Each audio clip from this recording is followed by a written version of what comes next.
नमस्कार मित्रांनो, मकर राशीच्या सर्व जातकांचे आपल्या चॅनलवर मनापासून स्वागत आहे.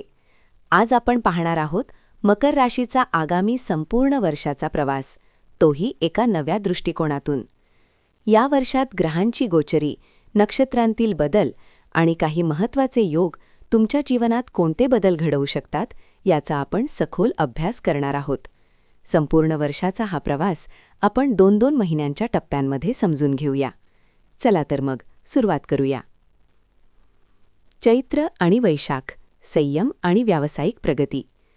वर्षाची सुरुवात चैत्र महिन्यापासून होते. या काळात कोणत्याही प्रकारचा अट्टाहास किंवा व्यावसायिक प्रलोभने टाळणे तुमच्यासाठी योग्य ठरेल. पौर्णिमेच्या आसपास कलाकारांना विशेष प्रगतीची संधी मिळू शकते. तसेच विवाहासंबंधी चर्चा आणि गाठीभेटी यशस्वी होण्याची शक्यता दिसते. वैशाख महिन्याच्या सुरुवातीला काही मानवी उपद्रव किंवा किरकोळ त्रास जाणवू शकतो. मात्र पौर्णिमेच्या प्रभावामुळे व्यवसायात सकारात्मक घडामोडी सुरू होतील. नोकरी करणाऱ्यांसाठी वातावरण सुखद राहील आणि वरिष्ठांची मर्जीही मिळेल. तरीही नैसर्गिक दुर्घटनांपासून सावध राहणे आवश्यक आहे. ज्येष्ठ, मित्रसंगत आणि अनपेक्षित संधी. ज्येष्ठ महिन्याच्या प्रारंभी तरुणांनी मित्रसंगत थोडी कमी ठेवणे आणि वाहन चालवताना विशेष काळजी घेणे गरजेचे आहे. पौर्णिमेच्या आसपास व्यावसायिकांना काही अनपेक्षित लाभ मिळू शकतात. तसेच गुरु आणि शुक्र यांच्या सहयोगामुळे काही तरुणांना परदेशात जाण्याच्या संधी मिळण्याची शक्यता आहे.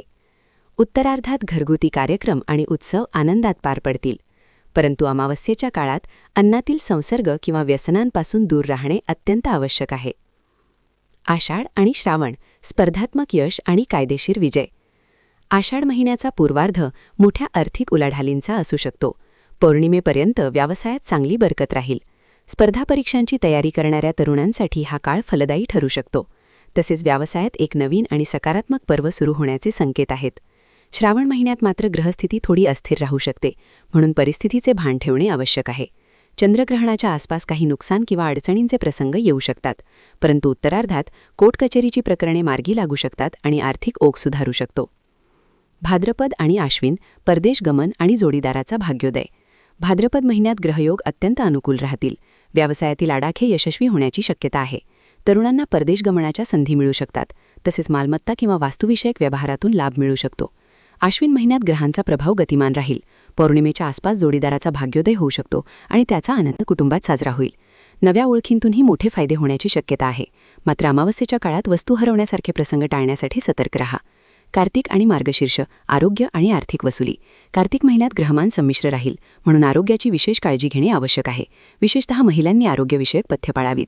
तरुणांना नोकरीत प्रशंसनीय यश मिळण्याची शक्यता आहे.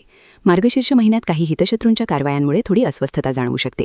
पौर्णिमेच्या आसपास जागरण किंवा थकव्यामुळे त्रास होऊ शकतो. परंतु उत्तरार्धात शुक्राच्या अनुकूल भ्रमणामुळे व्यवसायातील थकबाकी वसूल होऊ शकते आणि आर्थिक कोंडी सुटण्याची शक्यता आहे. पौष, माघ आणि फाल्गुन, व्यावसायिक तेजी आणि सन्मान. पौष महिन्यात ग्रहांची स्थिती काहीशी अपवादात्मक राहील. वृद्ध व्यक्तींनी आरोग्याची विशेष काळजी घ्यावी. पौर्णिमेच्या आसपास व्यवसायात मोठी तेजी दिसू शकते आणि काही जुनी येणीही वसूल होण्याची शक्यता आहे. माघ महिन्यात वक्री मंगळाच्या प्रभावामुळे मानसिक संतुलन राखणे महत्त्वाचे ठरेल. मात्र उत्तरार्धात भूत आणि शुक्र यांच्या भ्रमणामुळे व्यवसायात चांगले लाभ मिळतील आणि वर्षाचा शेवट फाल्गुन महिन्यात शुभ संकेतांनी होईल. परदेशाशी संबंधित कामे, विसा किंवा प्रवासाचे प्रश्न सुटण्याची शक्यता आहे. नोकरीत वरिष्ठांची कृपाही मिळेल. एकूणच पाहता मकर राशीसाठी हे वर्ष शिस्त, संयम आणि योग्य निर्णय घेण्याची क्षमता यावर आधारित प्रगतीचे ठरेल. तुमच्या बुद्धीचा आणि परिश्रमाचा योग्य मेळ साधलात तर या वर्षात तुम्ही नवे यशाचे टप्पे गाठू शकता. हा व्हिडिओ तुम्हाला उपयुक्त वाटला असेल तर कमेंटमध्ये नक्की कळवा आणि अशाच सखोल व माहितीपूर्ण ज्योतिष विश्लेषणासाठी आपल्या चॅनलला लाईक आणि सबस्क्राईब करायला विसरू नका. धन्यवाद.